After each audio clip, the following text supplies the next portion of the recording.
Hello दोस्तों, राजकीय महाविद्यालय पिंडवाड़ा की ऑनलाइन क्लासेस में आपका स्वागत है। आज हम पढ़ेंगे फ्रांस की राजनीतिक व्यवस्था। फ्रांस की इससे पहले वाले एक चैप्टर में फ्रांस के संविधान और सरकार के बारे में अपन ने कुछ पढ़ा था, जिसमें हमने बताया गया यहाँ का लिखित संविधान है, अनम्य संविधान है, एकात्मक संविधान है। ठीक है। साथ ही इसकी यहाँ की सरकार के बारे में हमने बताया था कि यहाँ अर्धअध्यक्षात्मक एवं अर्ध संसदीय प्रणाली मौजूद है। तात्पर्य यहाँ राष्ट्रपति भी होता है और प्रधानमंत्री भी होता है। यहाँ पर द्विसदन होते हैं जैसे कि और देशों में होता है। और यहाँ पे एक युक्ति संगत संसद के बारे में भी प्रावधान किया गया था, जिसका तात्पर्य था कि भी यहाँ पर शक्तियों जो संसद की शक्तियाँ हैं वो प्रतिबंधित और सीमित हैं। साथ ही एक संवैधानिक परिषद के बारे में बताया था आपको। और तो एक यहाँ पर राजनीतिक दलों को मान्यता, इसके बारे में बताया गया था।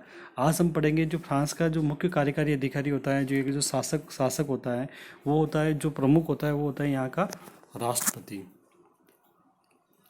फ्रांस का जो राजनीतिक प्रमुख है, सरकार का जो प्रमुख होता है वो क्या कहलाता है? राजनीतिक प्रमुख कहलाता है। तो इसका राष्ट्रपति के बारे में, इसका चुनाव कैसे होता है, कैसा इसका कार्यकाल क्या है, इसके बारे में आज अपन थोड़ा डिटेल में पढ़ेंगे। तो सबसे पहले इसका जो फ्रांस की जो राष्ट्रपति है उसकी जो निर्वाचन पद्धति है वो क्या कहलाती है? अप्रत्यक्ष चुनाव विधि है। यानी कि इसका चुनाव होता है ना, वो डायरेक्ट नहीं किया जाता है बल्कि अप्रत्यक्ष रूप से किया जाता है। इसको समझने के लिए देखो कि भाई जो मूल संविधान है ना, मूल संविधान जब संविधान का निर्माण हुआ था तो राष्ट्रपति के पद को क्या किया गया था? अप्रत्यक्ष चुनाव विधि उपलब्ध कराई गई थी। मतलब मूल संविधान में तो उसका जो चुनाव की विधि थी वो क्या हुआ? अप्रत्यक्ष चुनाव की विधि थी। और राष्ट्रपति का चुनाव करने के लिए एक निर्वाचक मंडल होता था। मतलब जो निर्वाचक मंडल होता था वो राष्ट्रपति का चुनाव किया जाता था। पहले राष्ट्रपति के चुनाव होने से पहले निर्वाचक मंडल का चुनाव होता था। और निर्वाचक मंडल में क्या 3 तरह के सदस्य शामिल होते थे। ये पूर्व की बात बता रहा हूँ मैं, ठीक है। वर्तमान प्रणाली को आगे हम देखेंगे। तो क्या हुआ, इसमें 3 तरह के सदस्य होते थे, जिसमें थे राष्ट्रीय प्रतिनिधि साथ में संसद के जो दोनों सदन के सदस्य होते थे ना, उनके सदस्य, मतलब संसद के दोनों सदनों के सदस्य होते थे। स्थानीय सत्ताओं के प्रतिनिधि, यानी कि जो लोकल गवर्नमेंट होती थी, स्थानीय प्रशासन, उनके प्रतिनिधि, तथा विदेशी प्रादेशिक इकाइयों के प्रतिनिधि। तो ये क्या लोग थे उस समय? इनसे मिलाकर एक निर्वाचन मंडल बनता था। और ये निर्वाचन मंडल राष्ट्रपति का चुनाव करता है। ये प्रणाली अभी वर्तमान में अमेरिका में भी मौजूद है, निर्वाचन मंडल की। इसका हम आगे अध्ययन करेंगे। लेकिन क्या हुआ 1962 या 1962 में क्या हुआ कि जनमत संग्रह कराया गया। और जनमत संग्रह के द्वारा संविधान को संशोधित कर राष्ट्रपति के चुनाव को सार्वभौमिक वयस्क मताधिकार के आधार पर चुना जाने लगा। और एक तरह से यह प्रत्यक्ष मतदान का रूप ले लिया। मतलब राष्ट्रपति चुनाव प्रत्यक्ष चुनाव से होने लगे, ठीक है। तो इसका क्या सार्वभौमिक मताधिकार का प्रयोग कब किया गया था? 1962 के जनमत संग्रह द्वारा एक संविधान संशोधन किया गया था। इसके पश्चात फ्रांस के राष्ट्रपति का चुनाव प्रत्यक्ष रूप से किया जाने लगा। इसमें क्या होता है, राष्ट्रपति के चुनाव को जीतने के लिए किसी भी उम्मीदवार को पूर्ण बहुमत प्राप्त करने की आवश्यकता होती है, ठीक है।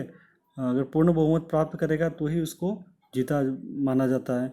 और यदि मान लो कोई उम्मीदवार पूर्ण बहुमत प्राप्त नहीं कर पाता है तो इसके लिए क्या होता है, फिर दूसरी बार चुनाव का आयोजन किया जाता है। और दूसरे चुनाव आयोजन में केवल 2 लोग ही भाग लेते हैं, जो प्रथम और द्वितीय हैं, ठीक है ना। जो प्रथम और दूसरा स्थान प्राप्त किया था वोटों के संख्या के आधार पर, उन लोगों को चुनाव पुनः किया जाता है। और जो फिर जो बहुमत, उन दोनों में से जो बहुमत प्राप्त करता है उनको राष्ट्रपति बना दिया जाता है, ठीक है। ये नोट से मैंने अप्रत्यक्ष चुनाव, ये विधि 1962 से पहले प्रचलित थी। वर्तमान में क्या प्रत्यक्ष विधि से चुनाव होता है, ठीक है। अगला है राष्ट्रपति का कार्यकाल एवं पद त्याग करने के संबंध में। तो यहाँ ध्यान देने के, राष्ट्रपति का जो कार्यकाल होता है ना फ्रांस में, वो 7 वर्ष का होता है। कितना होता है? 7 वर्ष का।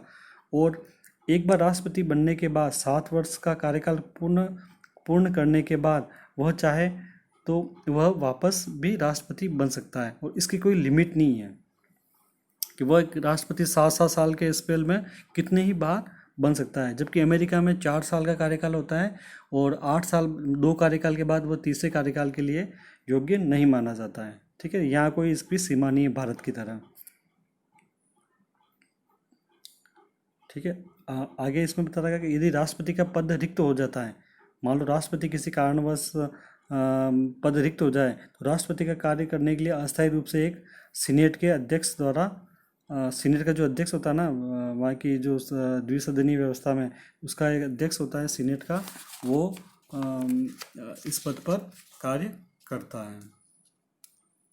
ठीक है, इसकी जो ऊपरी सदन होता है उसको सीनेट कहते हैं, जो निचला सदन है उसको राष्ट्रीय सभा कहते हैं। जो सीनेट का अध्यक्ष होता है वो राष्ट्रपति के पद के रूप में कार्य करता है।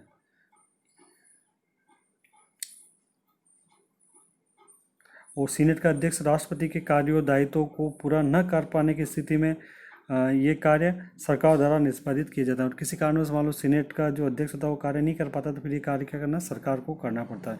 यहाँ ध्यान देने की बात ये बता रखी है इन्होंने कि सीनेट किसी अध्यक्ष को है ना जनमत संग्रह के लिए नहीं कह सकता है। जो राष्ट्रपति के पास पावर ही रहता है कि राष्ट्रपति, जो मूल राष्ट्रपति होता है ना, वही जनमत के लिए आग्रह कर सकता है। लेकिन जो अस्थायी राष्ट्रपति बनाया जाता है ना, वो जनमत संग्रह की शक्ति नहीं रखता है। राष्ट्रपति को हटाने के बारे में बता रखा है कि भाई राष्ट्रपति के ऊपर कोई राजद्रोह का महाभियोग आरोप लगता है तो उसको महाभियोग द्वारा अपने निश्चित समय कार्यकाल से पहले भी हटाया जाता है। और ये महाभियोग प्रस्ताव दोनों सदन के पूर्ण बहुमत से पारित किया जाता है। मतलब दोनों सदन में अलग अलग रखवा कर इसको पूर्ण बहुमत से पारित किया जाता है।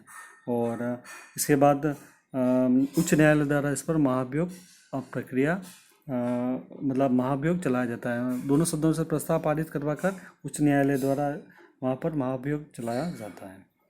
अब ये फ्रांस के जो राष्ट्रपति की है ना कार्य एवं शक्तियाँ, तो कार्य किसी भी राष्ट्राध्यक्ष या सरकार के जो मुख्य कार्यकारी अधिकारी होता है, तो उसकी शक्तियाँ एवं अधिकार जो पढ़ते हो ना आप, तो उसके बारे में एक कार्य आप दिमाग में इतना सा ध्यान रखें कि एक अध्यक्ष होने के नाते, एक देश का सरकार का प्रमुख होने के नाते, एक देश का नेता होने के नाते वो अपने देश के लिए क्या क्या कर सकता है, जो वो करता है वो इसकी अधिकार है, शक्तियाँ हैं। ये आप चाहे तो कुछ देशों के आप जैसे आप पढ़ोगे धीरे धीरे तो आपको मालूम होता है वो क्या कार्य करता है, तो वो उस अनुभव के आधार पर आप इसको पढ़ें और अपने मन से भी इनको लिख सकते हैं, गलत नहीं जाता है।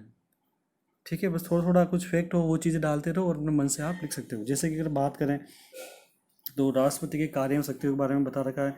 ये संविधान की मुख्य धुरी होता है संविधान का, और सरकार का जो सरकार की राजनीतिक व्यवस्था की प्रणाली होती है ना, इसका यह महत्वपूर्ण पदाधिकारी होता है, सरकार का वास्तविक प्रधान होता है। ठीक है, और ये देश की एकता का प्रतीक माना जाता है। अगर शक्ति की बात करें तो सबसे पहले होती है इसमें कि वो प्रधानमंत्री की नियुक्ति करता है। राष्ट्रपति क्या करता है, प्रधानमंत्री की नियुक्ति करता है और उसका त्यागपत्र भी स्वीकार करता है। और दूसरी बात करें तो प्रधानमंत्री की, जैसे भारत में चल रहा है वही चल रहा है सेम, और वह प्रधानमंत्री की सलाह पर मंत्रिपरिषद के सदस्यों की नियुक्ति करता है तथा उनको कार्यमुक्त भी कर सकता है। वह मंत्रिपरिषद की बैठक की अध्यक्षता करता है, जिसके कारण सरकार की नीतियों को प्रभावित करने, उनको निर्देशित करने और नियंत्रित करने का प्रत्यक्ष अवसर उसे प्राप्त होता है। मंत्रिपरिषद की बैठकों का अध्यक्षता करता है। ठीक है, ये काफ़ी इम्पोर्टेंट है। वह राज्य के नागरिक एवं सैनिक पदों पर नियुक्तियां करता है। बहुत सारी सैनिक और जो नागरिक सेवा होता है ना, उनके पदों पर नियुक्तियां करता है। वह देश की सशस्त्र सेनाओं का सर्वोच्च प्रमुख होता है। जैसे भारत में राष्ट्रपति होता है ना, तीनों सेनाओं का सर्वोच्च प्रमुख, वैसे फ्रांस में सशस्त्र सेनाओं का सर्वोच्च प्रमुख राष्ट्रपति को बनाया गया है। वह अन्य देशों से संधियाँ करता है, राजदूत राजनयिक को भेजता है तथा वह अन्य देशों से प्राप्त करता है। वह उन सभी वार्ताओं के बारे में सूचित रखा जाता है जो एक अंतर्राष्ट्रीय समझौतों को लागू की जाती हैं। वह उच्च परिषद और राष्ट्रीय रक्षा समितियों की अध्यक्षता करता है। वह फ्रांसीसी समुदाय का प्रतिनिधित्व एवं अध्यक्षता करता है।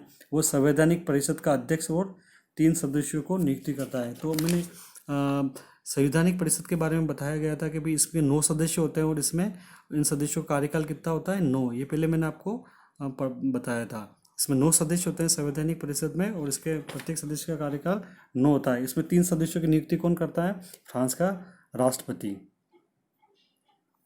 वह कानूनों को प्रख्यापित करता है जो संसद द्वारा 15 दिनों के भीतर अंतिम रूप से अंगीकृत किए जाते हैं। ठीक, कानून को लागू करता है, फिर उसको संसद द्वारा 15 दिन में अनुमोदन किया जाना आवश्यक है। वो संसद को संदेश भेज सकता है, उसके विशेष सत्रों को बुला सकता है। वो संसदीय सत्रों के दौरान या संसद के दोनों सदनों के संयुक्त प्रस्ताव पर, सरकार के प्रस्ताव पर किसी भी सरकारी विधेयक को जनमत संग्रह के लिए प्रस्तुत कर सकता है। ये जनमत संग्रह फ्रांस की प्रशासन में एक फ्रांसीसी सरकार की एक महत्वपूर्ण विशेषता है। ठीक है, किसी भी मुद्दे या किसी भी कानून को संपूर्ण देश के सामने जनमत संग्रह के लिए रखा जा सकता है, और ये कार्य कौन करता है? राष्ट्रपति करता है। और यदि यह विधेयक जनमत संग्रह में मंजूर कर लिया जाता है तो राष्ट्रपति को 15 दिन के भीतर इसे प्रख्यापित करना या लागू करवाना होता है। ठीक है, यह वह उन अज्ञातियों एवं अध्यादेशों पर हस्ताक्षर करता है जिन पर मंत्रिमंडल में विचार विमर्श कर चुकी होती है। ठीक है, मंत्रिमंडल के बाद विचार विमर्श के बाद जो भी मुद्दा होता है उसके ऊपर वो हस्ताक्षर करता है। उसे क्षमादान के अधिकार प्राप्त होते हैं। वह न्यायपालिका के उच्चतर परिषद की अध्यक्षता करता है और 9 सदस्यों की नियुक्ति भी करता है। न्यायिक सत्ता की स्वतंत्रता का संरक्षक होता है। उसे आपातकाल में विशेष शक्तियाँ प्राप्त होती हैं। आपातकाल के दौरान वह प्रधानमंत्री, संसद के दोनों सदनों के अध्यक्षों तथा संवैधानिक परिषद के अध्यक्ष से परामर्श करने के बाद आवश्यक निर्णय ले सकता है। आपातकालीन शक्तियाँ में तो राष्ट्रपति का प्रभाव महत्वपूर्ण होता ही है, राष्ट्र का प्रमुख होने के नाते। ठीक है, अगला है वह प्रधानमंत्री तथा संसद के दोनों सदनों के अध्यक्षों की सलाह के बाद नेशनल असेंबली को विघटित कर सकता है। नेशनल असेंबली यहाँ की निम्न सदन है। ठीक है, फिर वह संविधान द्वारा इन पर दो निर्बंध जो विरोध लगाए गए हैं उसको लागू करता है। वह नेशनल असेंबली को 12 महीनों में एक बार से अधिक बार विघटित नहीं कर सकता है। ठीक है, तो नेशनल असेंबली को 12 महीनों में सिर्फ एक बार ही विघटित कर सकता है। एक बार विघटित होने के बाद अगले 12 महीने तक तो वो नई वाली असेंबली चलेगी। नेशनल असेंबली को आपातकाल के दौरान विघटित नहीं किया जाता है। आपातकाल में इसको विघटित नहीं किया जा सकता। ठीक है, यहाँ खास ध्यान देने वाली बात है कि राष्ट्रपति के लिए प्रधानमंत्री और दोनों सदनों के अध्यक्षों की सलाह को मानना आवश्यक नहीं है। फ्रांसीसी सरकार में है ना, प्रधानमंत्री का पद तो दे रखा है, लेकिन प्रधानमंत्री की सलाह मानना राष्ट्रपति के लिए बाध्यकारी नहीं है। और प्रधानमंत्री अगर कहता है कि भी सदन को विघटित करो तो भी राष्ट्रपति उसे मना कर सकता है। ये फ्रांस के राष्ट्रपति के कुछ महत्वपूर्ण अधिकार हैं। ठीक है, धन्यवाद।